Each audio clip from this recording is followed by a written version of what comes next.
ជំរាបសួរបងប្អូនថ្ងៃនេះជួបជាមួយខ្ញុំម្ដងទៀតហើយថ្ងៃនេះខ្ញុំនឹងនាំបងប្អូនអរគ្នាមកទស្សនាជាមួយនឹងម្ហូបកូរ៉េវិញម្ដងហ្នឹងហើយធម្មតានៅប្រទេសកូរ៉េពេលដែលយើងចូលញ៉ាំអីគឺគេមានផាន់ឆាន់លក្ខណៈដូចម្ហូបបន្ទាប់មិនដែលយើងញ៉ាំពេលដែលយើងកំពុងតែអង្គុយរង់ចាំជាមួយនឹងម្ហូបដែលយើងកំងអញ្ចឹងហ្នឹងហើយបាទឥឡូវនេះម្ហូបរបស់យើងគឺបានយកមកដល់ហើយហ្នឹងម្ហូបនេះមានឈ្មោះថា Pyoe Yangkuk ម្ហូបនេះស្តៀងស៊ុបឆ្អឹងជ្រូកនៅខ្មែរយើងអញ្ចឹងណាគ្រាន់តែវាមានហិលហើយវាមានបន្លែនៅក្នុងច្រើនបើនិយាយទៅម្ហូបនេះសម្រាប់ខ្ញុំគឺខ្ញុំចូលចិត្តមែនទេ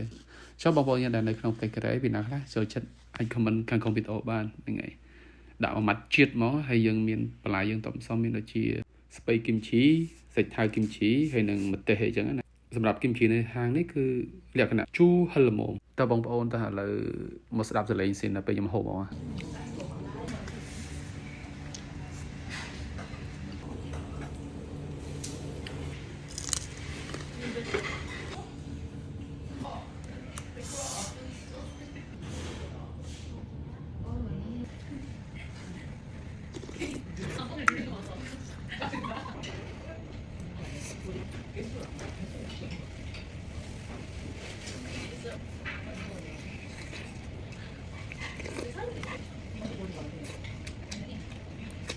20 នាទីក្រោយមកបងប្អូនអស់លេងគ្មានសល់ឆ្អឹងគោដូចភ្នំអញ្ចឹងវីដេអូមានប៉ុណ្ណឹងបងប្អូនជួបគ្នានៅវីដេអូមួយទៀតបាយបាយ